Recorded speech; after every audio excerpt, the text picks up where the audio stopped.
Jueces, en el capítulo 15, el versículo 9, dice: entonces los filisteos subieron y acamparon en Judá y se extendieron por Lejí. Y los varones de Judá les dijeron: ¿por qué han subido contra nosotros? Y ellos respondieron: a aprender a Sansón hemos subido, para hacerle como él nos ha hecho. Entonces, dice el verso 11, vinieron 3,000 hombres de Judá a la cueva de la peña de Etam, que era donde estaba escondido Sansón, y le dijeron a Sansón: ¿no sabes tú que los filisteos dominan sobre nosotros? ¿Por qué nos has hecho esto? Y él respondió: yo les he hecho como ellos me hicieron.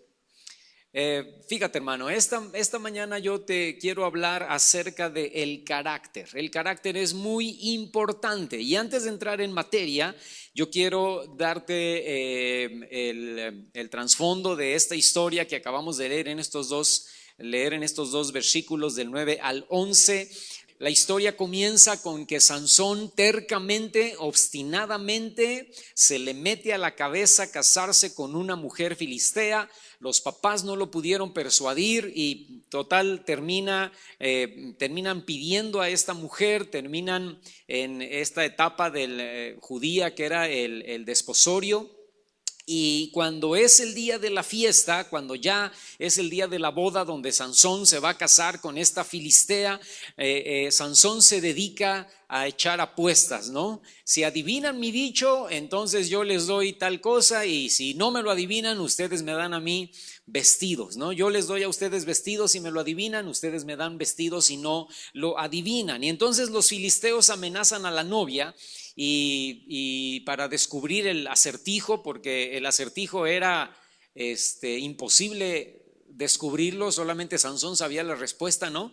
Y entonces cuando la novia les dice lo que era la respuesta correcta, y ellos van y se lo dicen a Sansón. Sansón se enoja y se sale de la fiesta y se va al pueblo ahí, y sin que ellos lo sepan, él mata 30 filisteos para pagar, ¿no?, su deuda, y se va de la fiesta enojado, emberrinchado.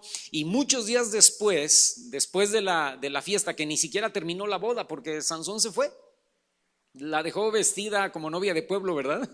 Vestida y alborotada, y entonces él se fue, no regresó. Y después de muchos días, no sé cuántos días o semanas o meses, Sansón regresa y quiere estar con su novia, que pues realmente nunca fue su esposa, ¿verdad? Como si nada, y el padre ya se la había entregado a otro joven, ¿no? Y le dice: pues es que yo me di cuenta que no la querías, entonces yo se la di a otra persona. Y entonces él hace berrinche y junta 300 zorras. Y yo les he dicho en otras ocasiones, cuando hemos tocado esta historia de Sansón en otras predicaciones, yo les he dicho que qué paciencia y qué, ¿cómo se dice cuando es saña? Pero ¿cómo se dice cuando, no sé, matas un perrito, un gato? ¿Cómo se dice esto? Crueldad. Esa es la palabra, ¿verdad? ¡Qué crueldad!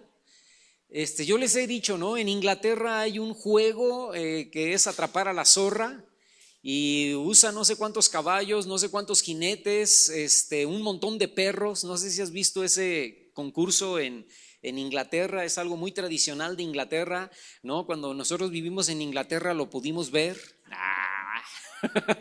Y entonces dicen, el juego consiste en cazar a una zorra, y entonces sueltan a la zorra, dejan pasar unos minutos, y entonces sueltan los perros, y entonces todos van en sus caballos, ¿verdad? Los ingleses van en sus caballos siguiendo a los perros, que van olfateando a la zorra, la zorra se va escondiendo por un montón de lugares, ¿verdad? En todo el cerro, en todo el bosque, y entonces ahí van los perros y tardan horas. El deporte, entre comillas deporte, es ese, ¿no? Encontrar a la zorra con un montón de perros, un montón de caballos, un montón de hombres, y el que la encuentra gana. Entonces Sansón no caza una zorra que es muy escurridiza y y que sabe esconderse en lugares muy ocultos, ¿verdad? Cuevas, troncos de árboles, etcétera, etcétera.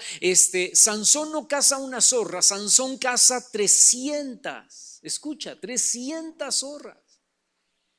¿Dónde las guardó? Tuvo que haber conseguido una bodega, ¿no? Un cuartito donde cazaba una, la aventaba, cerraba la puerta, se iba a buscar otra, la agarraba, cerraba la puerta, y cuando ya vio que tenía 1, 2, 3, 4, 5, 6, 300, muy bien, las amarró cola con cola.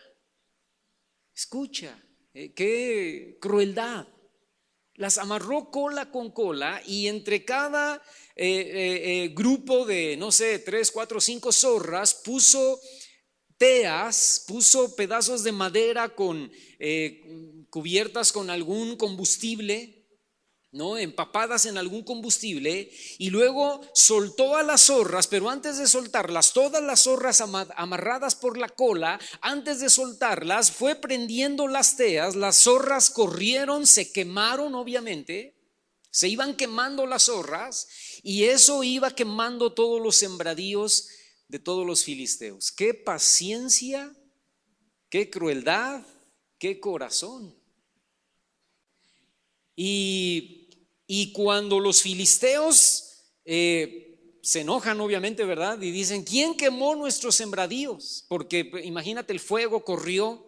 Y entonces cuando los filisteos preguntan, ¿quién hizo esto? Van y le dicen, pues fue Sansón, que se enojó porque el papá de la novia le entregó la novia a otro fulano porque él se fue enojado de la fiesta.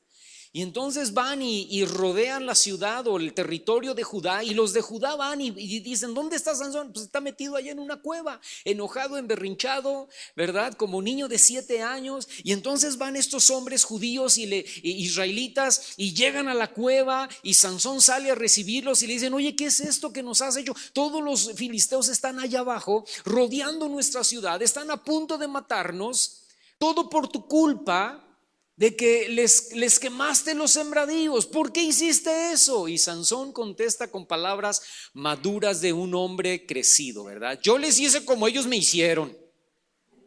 Yo les pagué con su misma moneda, ¿verdad? Y le saca la lengua, ¿no? ¡Qué niño! ¡Qué inmaduro! Si algo le faltaba a Sansón, hermano, escúchame, era carácter. La palabra carácter viene del griego, que significa el que graba. Fíjate, carácter en el griego tiene que ver con el que graba, porque el carácter es el sello distintivo de nuestra personalidad y de nuestra manera de ser. Una parte del carácter se determina por el entorno social en el que viviste o en el que te desarrollaste en tu infancia, en tu niñez. También una parte del carácter se determina por la familia que tuviste, la educación, la moral que te enseñaron tu padre, tu madre, aún tus abuelos, tíos, etcétera. Y la cultura, mucho de esto del carácter tiene que ver también con la cultura a la que pertenecemos, ¿no? Por ejemplo, cuando hablan los americanos, hablan quedito, tranquilo, bien. Oye, ¿qué vamos a hacer mañana? ¿No? Cuando hablamos los mexicanos, es, oye, ¿qué vamos a hacer mañana? No, pues no sé, a ver, Juanito, ven, ¿verdad? O sea, es la cultura y es parte de nuestro carácter. Pero escúchame, pero por el otro lado, el carácter, y aquí es la parte que nos toca, porque tú no escogiste nacer en México, no escogiste nacer con los papás que te tocó nacer, y no escogiste nacer en el entorno social que te tocó nacer, ¿no? Eso fue obra de Dios, ¿no? Pero lo que sí nos toca es que el carácter es la suma total, fíjate, otra parte de nuestro carácter es la suma total de nuestros hábitos. Y nuestros hábitos son producidos por la suma total de nuestras decisiones. Vuelvo a repetir esto. El carácter es la suma total de nuestros hábitos, y nuestros hábitos son producidos por la suma total de nuestras decisiones. En otras palabras, las decisiones crean hábitos, y los hábitos forman el carácter. Tus decisiones crean hábitos y tus hábitos forman tu carácter. Si tomamos decisiones correctas, fortalecemos hábitos correctos y eso va a edificar en nosotros un carácter correcto. Por ejemplo, las decisiones correctas espirituales para ti y para mí serían, por ejemplo, orar, escudriñar la palabra, adorar. Lo que hicimos hace unos momentitos aquí, ¿verdad? Levantar las manos, cerrar los ojos, esperar en Dios, perdonar, venir a la reunión, ayunar, abandonar el pecado. Esos serían hábitos, o esas serían más bien, decisiones correctas. Cuando tomamos decisiones equivocadas, entonces fortalecemos hábitos equivocados y eso edifica, obviamente, un carácter equivocado. Las malas decisiones de Sansón, escucha lo que voy a decir, porque te voy a dar 4 ejemplos y cada uno de estos ejemplos va a ser distinto en sus decisiones. Pero las malas decisiones de Sansón fueron siempre en torno al sexo y a las mujeres. Y eso fortaleció hábitos incorrectos en su vida y trajo como consecuencia, escucha, un carácter débil, pero también un carácter iracundo, vengativo, infantil.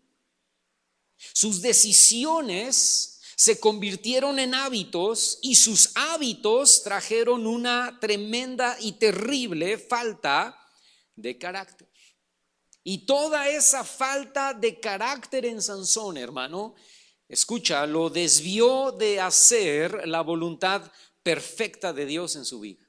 Ese es el problema, que la falta de carácter nos desvía de hacer la voluntad perfecta de Dios en nuestra vida.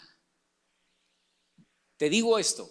Decidir no ver a una mujer para codiciarla en nuestro corazón, eso sería una decisión correcta.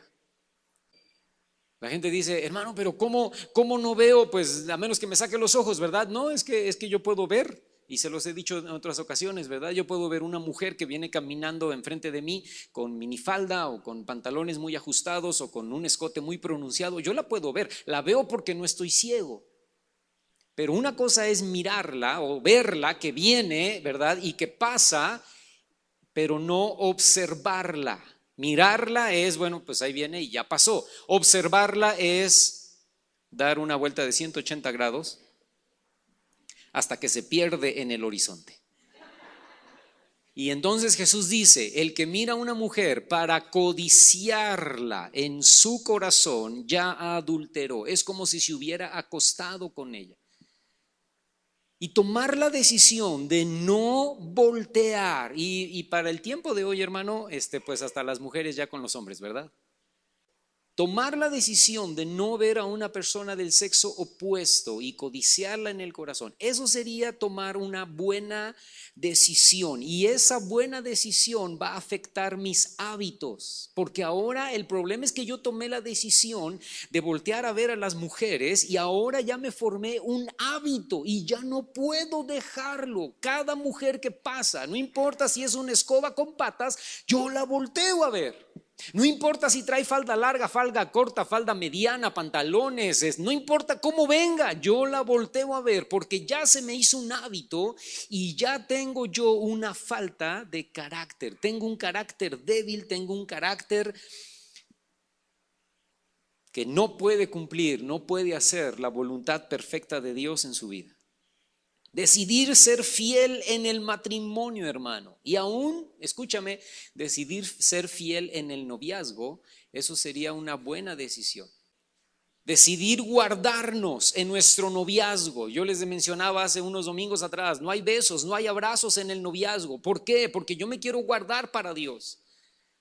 Porque yo no puedo y no quiero ofender a Dios. Porque si empiezo besándote y empiezo abrazándote, yo no sé dónde yo puedo acabar. Yo no sé dónde yo voy a parar. Y probablemente, y conociéndome a mí mismo, yo no voy a poder parar. Probablemente tú puedas parar. Probablemente tú puedas decir, oye, no, ya, pero a lo mejor yo no. Entonces, decidir, aún en mi noviazgo, guardarme en santidad para Dios, eso sería una muy buena decisión. Y esa decisión va a formarme un carácter templado, porque es de hombres y es de mujeres, no sucumbir ante la tentación. Entonces, cuando yo soy firme y digo, no va a haber, o sea, somos novios, muy bien, y nos vamos a casar la semana que viene. Ya la semana que viene, pues total, falta un mes para la boda, pues vamos a darle, ¿verdad? No. ¿Sabes qué? Es mañana la boda. Es mañana, pero yo decidí y mi decisión creó un hábito correcto y un carácter correcto, y ahora soy templado. Si no me puedo aguantar en el noviazgo, ¿qué me lleva a aguantarme en el matrimonio? Tú dices, no, pero pues ya estás casado. Sí, pero ¿qué me lleva a aguantarme con Margarita? ¿Verdad? Ya estoy casado con Petra, pero ¿y qué me lleva a resistir la tentación con Margarita, con Pánfila y con Filomena, ¿verdad? O sea, nada, porque hace años no pude resistir. Ese tipo de decisiones forman hábitos que fabrican el carácter correcto. Fíjate, sáltate al capítulo 16 ahí de los Jueces y fíjate lo que dice el versículo 20. Y le dijo, porque acuérdate, al final terminó casándose o uniéndose ahí con Dalila, ¿verdad? Y Dalila igual lo estuvo molestando para que le dijera cuál era el secreto de su fuerza y toda la historia que ya conocemos. Y en el versículo 20 Dalila le dice, Sansón, los filisteos sobre ti. Ya le habían cortado todo el cabello y estaba pelón, ¿verdad? Y luego que despertó él de su sueño se dijo, esta vez saldré como las otras y me escaparé. Pero él no sabía que Jehová ya se había apartado de él. Y entonces los filisteos le echaron mano y le sacaron los ojos y le llevaron a Gaza y le ataron con cadenas para que moliese en la cárcel. Escucha, hermano, el resultado de su falta de carácter fue desastroso. El Espíritu Santo se apartó de él, número 1. Número 2, el enemigo le sacó los ojos. Número 3, le ataron con cadenas. Y número 4, al final sirvió de burla para los filisteos. Y esos son los mismos resultados que cosechamos espiritualmente, hermano, cuando tenemos falta de carácter en lo espiritual. Número 1, apagamos el espíritu. Número 2, perdemos el discernimiento. Número 3, somos atados y encadenados a nuestras propias debilidades y pecados. Y número 4, servimos de burla al enemigo y servimos de burla a los que nos rodean. Pues no, que tan cristianito. No, que iba a la iglesia y se daba golpes de pecho y era aleluya y protestante. Y velo nada más, dejó a la mujer y dejó a los hijos y se fue con la Margarita. Pues no que muy, y no que lea la Biblia y no que le echaba ganas. Y pasamos a hacer la burla, escúchame, no solamente de los demonios, pasamos a hacer la burla de las personas a las cuales nosotros intentamos en el pasado darles testimonio de que éramos hijos de Dios y que éramos cristianos y que nuestra vida había cambiado.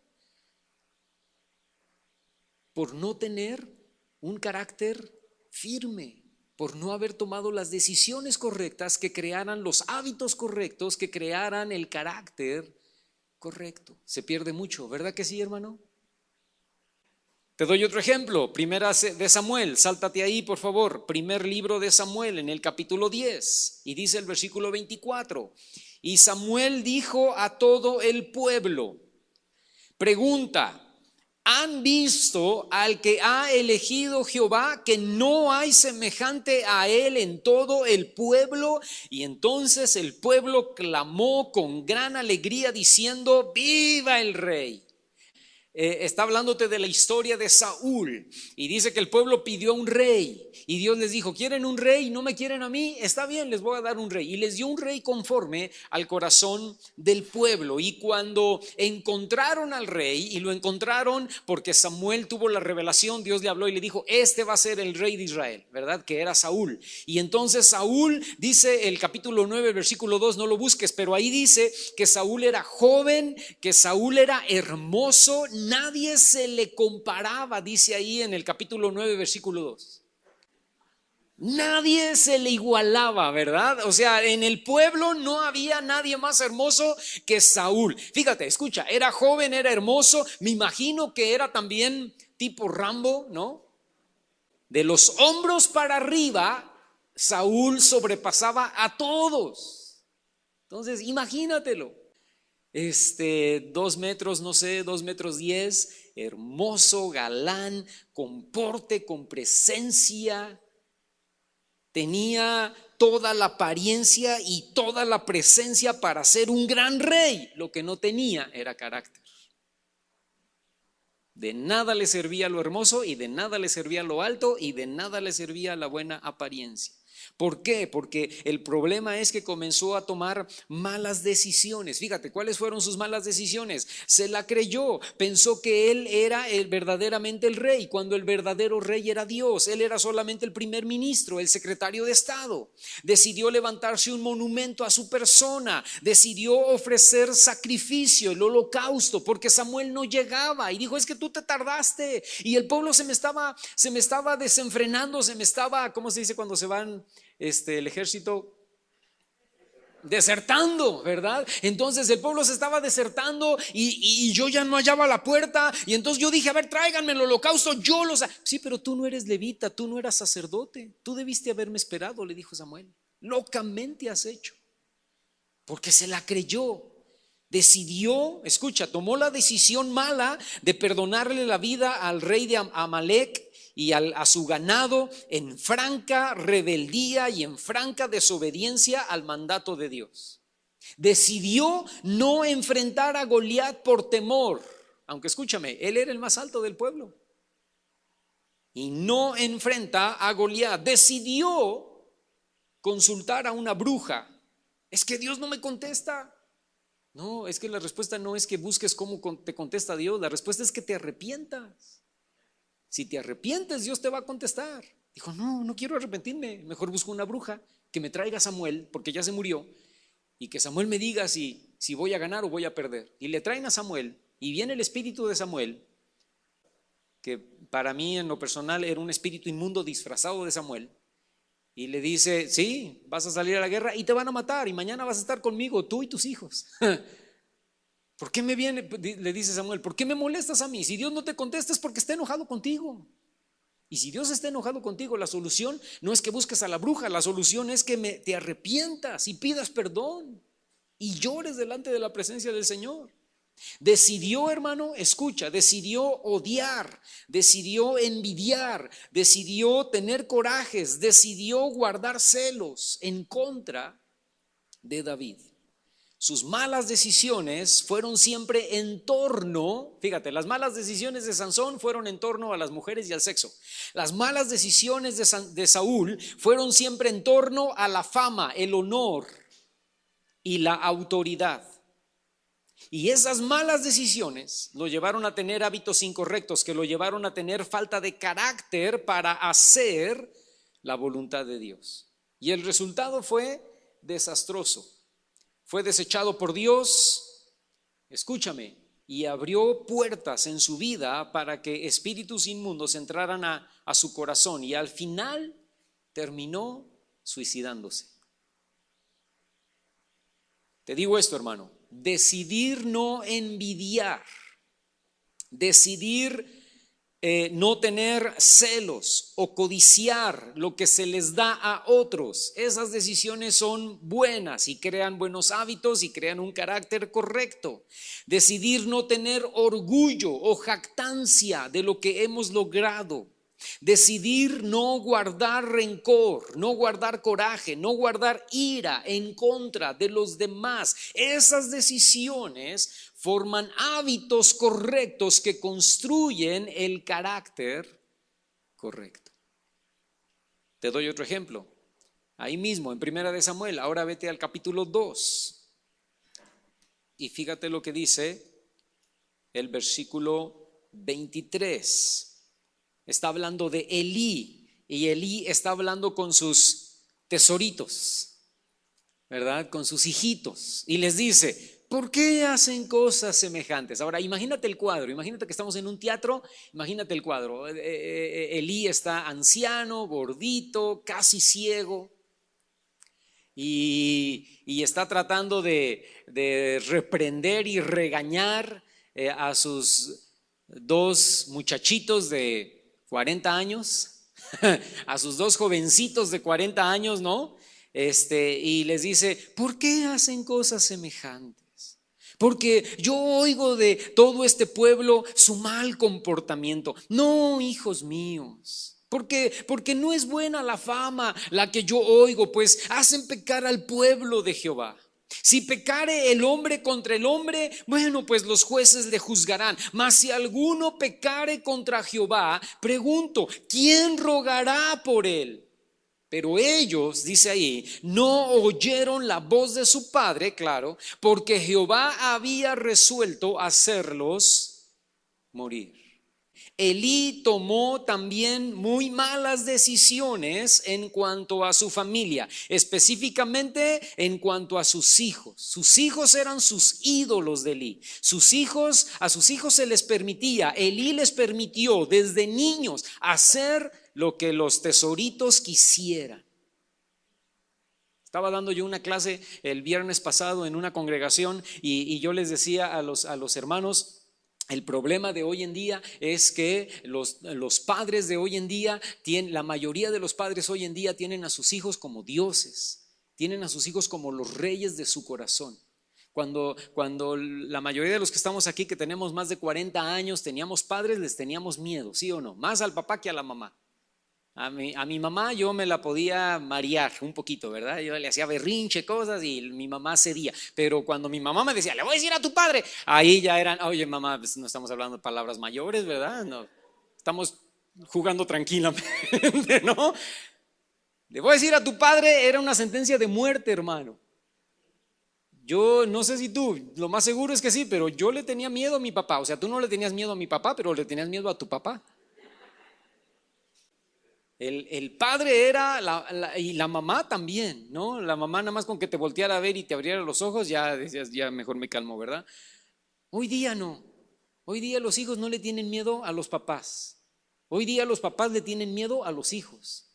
Porque los papás han levantado a sus hijos como ídolos. Y lo más seguro, hermano, es que las malas decisiones de ser para Elí un padre permisivo, ¿verdad? Esas malas decisiones se manifestaron desde que sus hijos eran pequeños. Muy probablemente eran niños consentidos estos dos hijos de Elí, a los que se les dio todo y no se les negó nada. Y sus malas decisiones como padre, hermano, lo llevaron a crear hábitos incorrectos. Y escúchame, hábitos incorrectos en él y hábitos incorrectos en sus hijos. Y esos hábitos incorrectos lo llevaron a tener falta de carácter a él y a sus hijos también. O sea, nuestras malas decisiones y nuestros malos hábitos y nuestro mal carácter como padres afectan también la vida de nuestros hijos. Fíjate, tomó la mala decisión de no corregir cuando estaba a tiempo. Tenían ya más de 30 años los escuincles. ¿Qué les iba a hacer? ¿Los iban a nalguear? ¿Les iba a pegar? Él ya era un anciano. Porque la Biblia dice, hermano, en el libro de Proverbios, que hay un tiempo cuando tú puedes doblegar, escúchame lo que voy a decir, la voluntad de la persona. Y ese tiempo es desde el primer año hasta los aproximadamente 6 o 7 años de edad. Ahí es cuando tú debes corregir. ¿Debes amar? Sí, mucho. Pero también debes corregir. Cuando es necesario hay que corregir, y cuando es necesario hay que abrazar y besar y decir te quiero mucho, te amo, qué buen hijo eres o qué buena hija eres, ¿verdad? Pero cuando es necesario hay que corregir. Y si no corriges en ese tiempo de los 7 años primeros, olvídalo después. Olvídalo después. A los 15, a los 16 años puedes corregir, puedes gritar, puedes pegar, puedes encerrar, puedes levantar el celular y el PlayStation y confiscarlos. Nada de eso te va a dar resultado una vez después de que el niño ha cumplido 16 o 17 años. Lo perdiste para siempre, porque no aprovechaste el tiempo que la Biblia dice, no yo, la Biblia, Proverbios dice que debe ser el tiempo en donde conquistas la voluntad del niño. Mireya entra al salón de clase y conquista la voluntad de todos tus niños. Yo soy la maestra, ustedes son los alumnos. Yo mando, ustedes obedecen. ¿Está bien? Está bien. Luego ya llega el papá y ellos mandan y el papá obedece. Pero mientras que están en el salón, Mireya manda, los niños obedecen. Y no hay ni un niño que se le salga de orden. Decía una hermana que conoce a Mireya, pues nada más te ven la carita, ¿verdad? No, sí, con la carita, pero con eso es más que suficiente. Escúchame, hermano, necesitamos doblegar la voluntad de nuestros hijos, porque si tú tomas la mala decisión de no doblegar la voluntad de tu hijo de 1, 2, 3, 4, 5, 6, 7 años de edad, cuando tu hijo, tu hija cumplen 14, 15, 16, 18, 20, se perdió. Y el resultado, Elí lo vio muy pronto cuando los hijos llegaron a la juventud. Menospreciaban el ministerio sacerdotal, le robaban a Dios, abusaban de las muchachas del pueblo sexualmente, no tenían ningún temor de Dios en su vida. Y cuando Elí quiso mostrar el carácter y ponerlos en regla, demasiado tarde. Su regaño de Elí cayó en oídos sordos y en corazones endurecidos. Nuestras malas decisiones, hermano, y nuestros malos hábitos como padres afectan no solo nuestro carácter, como yo te decía hace un momento, sino también el carácter de nuestros hijos. Y toda esta falta de carácter en Elí y en sus hijos trajo como consecuencia 3 cosas terribles. Así como hubo consecuencias en la vida de Sansón, así como hubo consecuencias en la vida de Saúl, las consecuencias en la falta de carácter de Elí fueron, escucha, que toda su descendencia de Elí perdiera el ministerio. Qué trágico. Les correspondía ser sacerdotes y sumos sacerdotes por herencia de sangre, y eso se perdió. Dijo Dios, yo no voy a hacer eso. Yo te había dicho, pero ya no lo voy a hacer, porque tú y tus hijos han demostrado que no tienen temor mío. Que los 3 murieran el mismo día, Elí y sus 2 hijos, y que la presencia de Dios, hermano, se fuera de Israel, porque el arca fue tomada por los filisteos y se la llevaron. Y eso fue una tragedia para Israel. Y escúchame, y no volvieron a ver el arca hasta el tiempo de David. Pasó todo Samuel, pasó todo Saúl, y hasta el tiempo de David volvieron a ver el arca, porque el arca se quedó guardada en Kiriat Jearim, al cuidado de un levita. ¡Qué tragedia! ¡Qué triste! Decidir no poner a mis hijos antes que a Dios, esa es una buena decisión que va a crear hábitos correctos, que me va a llevar a tener el carácter correcto. Dios le dice a Abraham, tráeme a tu hijo y sacrifícamelo. Y Abraham dice, sí Señor, claro que sí. ¿Cuándo lo quieres? Mañana mismo, ahí estaremos mañana. Y cuando va, y escúchame, y el muchachito ya no era un niño, el muchachito tenía 15 años de edad, Isaac. Y cuando va y le dice, papá, y traemos todo, la madera, los cerillos y el combustible, y traemos todo. ¿Y dónde está el cordero? Y dijo, Dios se va a proveer, tú no te preocupes. Y por acá adentro pensó, eres tú. Y llegaron ahí, amarró al muchacho, lo puso sobre la peña o la roca o el lugar ahí del sacrificio, y a mí me sorprende eso, porque hasta que levantó el cuchillo, no cuando lo estaba amarrando, no cuando llegaron al lugar, cuando levantó el cuchillo Abraham y estaba a punto de soltarlo para degollar a su hijo, ahí le habla a Dios y le dice, no, espérate, no le hagas daño al muchacho. Ya vi, y tú lo puedes leer en Génesis, ya vi que yo estoy en primer lugar en tu corazón y no tu hijo, tu único.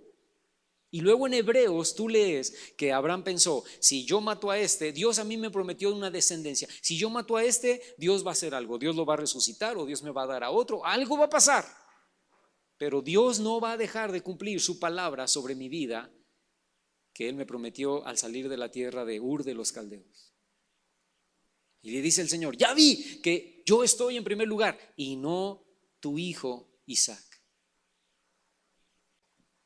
Es increíble. Decidir no poner a mis hijos antes que a Dios. Número 2, decidir pedir sabiduría para amar y corregir a mis hijos. Esa es una buena decisión que va a crear un hábito correcto, que va a crear un carácter correcto. Decidir soltar mis traumas y mis heridas del pasado para no transferirlas a mis hijos.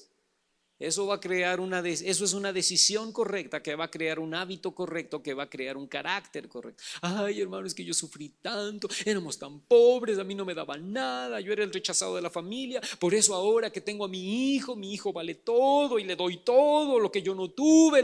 Deja tus traumas, suelta tus traumas, pídele al Señor que te sane. Para que tus traumas no los pases a tus hijos, ¿verdad? Y no afectes tu vida y la vida de tus hijos. ¿No?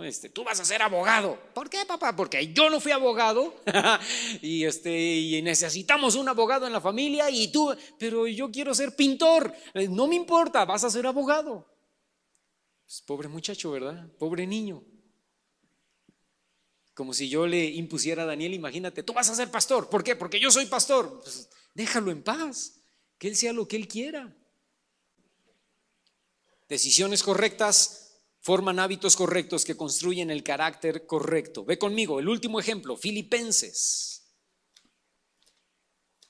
Porque algunos dicen, hermano, pero esas son citas del Antiguo Testamento, ¿verdad? Y estamos en la gracia. Bueno, te doy una de la gracia. Filipenses capítulo 3. Filipenses capítulo 3. Fíjate lo que dice el versículo 5. Está hablando Pablo y dice, circuncidado al 8º día, del linaje de Israel, de la tribu de Benjamín, hebreo de hebreos, en cuanto a la ley fariseo, en cuanto a celo perseguidor de la iglesia, en cuanto a la justicia que es en la ley irreprensible. Ahora fíjate el verso 7, pero cuantas cosas eran para mí ganancias, las he estimado como pérdida por amor de Cristo. Escucha, ya hablamos de las decisiones en el área sexual, ya hablamos de las decisiones en el área de autoridad y fama y honor, ya hablamos de las decisiones en cuanto a los hijos, la familia. Y es muy interesante, hermano, escucha, que este cuarto ejemplo, las decisiones aquí no fueron malas, pero fueron decisiones incorrectas. Y sus decisiones incorrectas de Pablo, escúchame, giraron alrededor de la religiosidad.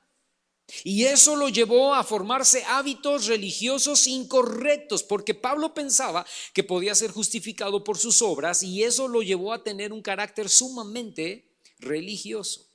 Era tan celoso del judaísmo, tan celoso de sus orígenes religiosos, que estaba decidido a encarcelar y a dar su aprobación para que los cristianos murieran. Pero lo importante aquí es el versículo 7, dice, toda esa religiosidad ahora está en la basura, porque me di cuenta que ser judío de judíos, hebreo de hebreos, me di cuenta que haber sido circuncidado al 8º día y haber tenido todo ese trasfondo religioso no me servía absolutamente de nada para ser justificado por el Señor. Pablo se arrepintió de todas las decisiones incorrectas. ¿Por qué? Fíjate, no estoy diciendo decisiones malas, pero decisiones incorrectas, porque eran decisiones basadas en la religiosidad. Y esas decisiones incorrectas habían creado hábitos incorrectos y habían producido un carácter altamente religioso. Yo les he contado a ustedes que yo me convertí en la iglesia presbiteriana, y en la iglesia presbiteriana no se bautiza por inmersión, como tuvimos bautismos hace unas semanas atrás y sumergimos a la gente en el agua, ¿no? Porque eso se llama bautizarse por inmersión. Y en la iglesia presbiteriana no se bautiza por inmersión, se bautiza por aspersión. O sea, llega el pastor, trae una bandejita de agua, tú estás parado ahí, hay una fila de gente que se va a bautizar esa mañana, 4, 5, 6, 10 personas, y entonces cada uno nos formamos ahí, y entonces el pastor toma agua con su mano y nos las rocía en la cabeza y estás bautizado. Y es muy bonito porque no te mojas, no tienes que ir a una alberca, ¿no? Pero el problema es que, escúchame, no es bíblico. Y cuando yo me convertí en la iglesia presbiteriana, yo les he contado, mi primo me habló del evangelio, yo me convertí y yo estaba muy emocionado y yo amaba a Dios y amaba ir los domingos. Me dijeron, ¿te tienes que bautizar? Yo dije, ¿me bautizo? Claro que sí. ¿Y qué hay que hacer? Hay que tomar un curso. Y lo tomé, y entonces en el curso me explicaron, y luego ya un domingo me fui de traje, de corbata, ¿verdad? Y me paré ahí junto a otras personas que se iban a bautizar ese día, y el pastor pasó y me roció el agua, ¿verdad? Y al final mi primo y toda la gente que yo conocía me abrazó, me felicitó y gloria a Dios, bla, bla, bla. Y un día llegamos a la iglesia en el mover del Espíritu, y ahí nos dijeron, pues fue una ceremonia muy bonita religiosa, pero tú necesitas ser bautizado por inmersión. Yo dije, ¿de veras? Me dijeron, sí. Y dije, pues me bautizo. A mí no me costó, hermano, porque escúchame, tenía 2 años en la iglesia presbiteriana, no había raíces presbiterianas, no había raíces religiosas. Rápido solté y dije, sí, si hay que bautizarse por inmersión, me vuelvo a bautizar por inmersión. Y entonces me bautizaron por inmersión. Pero cuando llegó Mireya, que era mi amiga en la iglesia presbiteriana, mi suegro se bautizó por inmersión, mis cuñados se bautizaron por inmersión porque ellos eran presbiterianos de años y se habían bautizado también por aspersión, ¿verdad? Y la que no quería bautizarse era la rejega de mi esposa, que no era mi esposa, era mi amiga, ¿verdad? Y su papá se cansó de hablar con ella y todo el mundo se cansó. Y un día habló conmigo, me dijo, pero es que mi bautismo valió, porque mi bautismo, aunque fue por aspersión, ¿verdad? Fue con fe y fue con el corazón y fue con las ganas. Y estaba hablando conmigo. Y yo dije, esta chiquita yo ahorita voy a hablar. Y la dejé hablar. Como ya la tenía cautivada con mis encantos, fue muy fácil, ¿verdad? Y entonces la dejé hablar, y cuando terminó de hablar le dije, sí, te bautizaste con fe, te bautizaste con el corazón, te bautizaste, todo lo que tú me digas está correcto, pero el problema es que no es bíblico. Te bautizaste en una religión y no bíblicamente. Y eso años después me contó, eso la quebrantó totalmente. Y yo me acuerdo que ese día ella empezó a llorar. Y yo le dije, no llores, chiquita, no seas tontita, ven, ¿verdad? La consolé y luego se bautizó. Y se bautizó por inmersión, ¿verdad? Porque escúchame, porque tomamos decisiones no malas, pero incorrectas en nuestra religión. Es que, hermano, en mi religión yo hacía, mira, olvídalo. No es lo que haces en tu religión, es lo que la Biblia dice que debes hacer. Es que a mí en mi religión me enseñaron, es que a mí en mi religión me dijeron, yo fui bautista, tengo abuelos bautistas y tatarabuelos bautistas, o presbiterianos, o católicos, o yo qué sé, ¿verdad? Y allí tenemos todo un respaldo religioso, y ahí nos dicen, y ahí nos enseñan, y ahí estamos acostumbrados. Olvídalo, todo eso se tiene que ir a la basura. Y muchas de esas cosas no porque sean malas, sino porque formaron en ti un carácter religioso. Pablo tuvo que morir y volver a nacer para tomar nuevas y correctas decisiones que lo llevaran a crear nuevos hábitos para tener un carácter de acuerdo a la voluntad de Dios y su palabra. Te digo esto, decidir buscar intimidad antes que religiosidad. Decidir amar a Dios tanto que puedo obedecer a pesar de. Decidir amar a Dios tanto que puedo adorarle a pesar de. Decidir abandonar la religiosidad del pasado y abandonar la religiosidad del presente. Escúchame, hermano, yo oro mucho que Dios rompa mi religiosidad. que recibí en años pasados en las diferentes iglesias que he estado y en el instituto bíblico donde estudié, que era un instituto en el mover del Espíritu Santo. Pero a veces los pastores, hermano, metemos ideas cuadradas que no son bíblicas. Y necesitamos orar y necesitamos decirle: Señor, rompe toda mi religiosidad, porque tú y yo, hermano, somos buenos para ser religiosos. Algo bueno lo convertimos en religioso inmediatamente, ¿verdad? Hay que orar por los alimentos. ¿Eso es bueno? Muy bueno, excelentemente bueno. Se convierte en religiosidad cuando dice: no oramos, nos va a hacer daño. Pues no oraste, ni modo, ¿verdad? Pues sigue comiendo. O sea, qué bueno que tengas el hábito de orar, pero no lo conviertas en una religión. ¿Me estoy explicando, hermano? ¿Qué tipo de decisiones tomas? Con esto voy a terminar. ¿Qué tipo de decisiones tomas diariamente, hermano? Arrepentimiento, oración, leer la palabra, venir a la iglesia, perdonar, dar, buscar a Dios, tener comunión con Él, buscar los frutos del Espíritu Santo.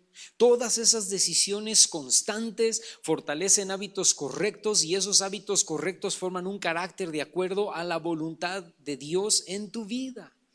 Pero escúchame, si estamos tomando decisiones incorrectas, ¿verdad? No, después oro, ¿verdad? Oro mañana. Es que, hermano, no tengo tiempo de leer la Biblia.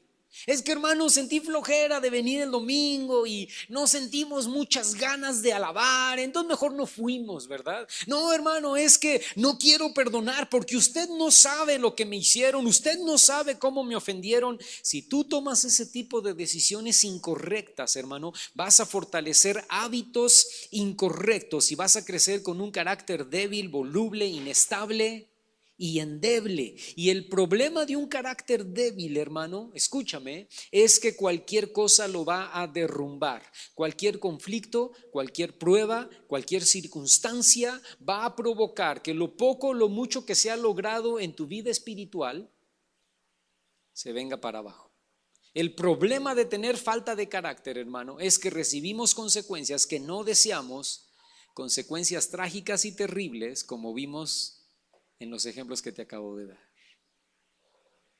Tú dices: hermano, pues ya tuve malas decisiones en el pasado y ya provoqué malos hábitos en el pasado y ya tengo un carácter del pasado que es débil y es voluble y es difícil, ¿verdad? ¿Qué debo hacer ahora? Arrepentirte y decirle al Señor: Señor, ayúdame a empezar hoy a crear los hábitos correctos para tomar las decisiones correctas para crear los hábitos correctos para tener un carácter de acuerdo a tu voluntad. ¿Estás conmigo, hermano? ¿Nos podemos poner de pie en esta mañana? Y podemos decirle al Señor: Señor, yo quiero empezar a tomar las decisiones correctas. Cierra ahí tus ojos donde estás y dile al Señor: Padre, perdóname porque en el pasado tomé decisiones incorrectas, he tomado decisiones incorrectas. Y si puedes mencionar qué decisiones incorrectas has tomado en el pasado, menciónaselas a Dios. Dile al Señor: Señor, aquí estoy, tomé esta mala decisión, he tomado malas decisiones en cuanto al sexo, en cuanto a las mujeres, en cuanto a la fama, el honor, el prestigio. He tomado malas decisiones, Señor, perdóname. Religiosamente he tomado malas decisiones, Padre Celestial, en mi vida, y hoy te pido que me perdones. He tomado malas decisiones con mis hijos, he tomado malas decisiones en mi matrimonio, en mi familia. Padre, hoy perdóname en el nombre de Cristo Jesús, Señor. Perdona esas malas decisiones, perdona esos malos hábitos y perdona este carácter que tengo, Señor, que te estorba, que falla, que es voluble, que es débil. Perdóname, Señor, en el nombre de Cristo Jesús, y ayúdame hoy, a partir de hoy, Señor, a tomar decisiones correctas que me lleven a crear hábitos correctos, que me lleven a formarme un carácter que pueda servirte, un carácter que funcione para tu gloria y para tu honra, en el nombre de Cristo Jesús.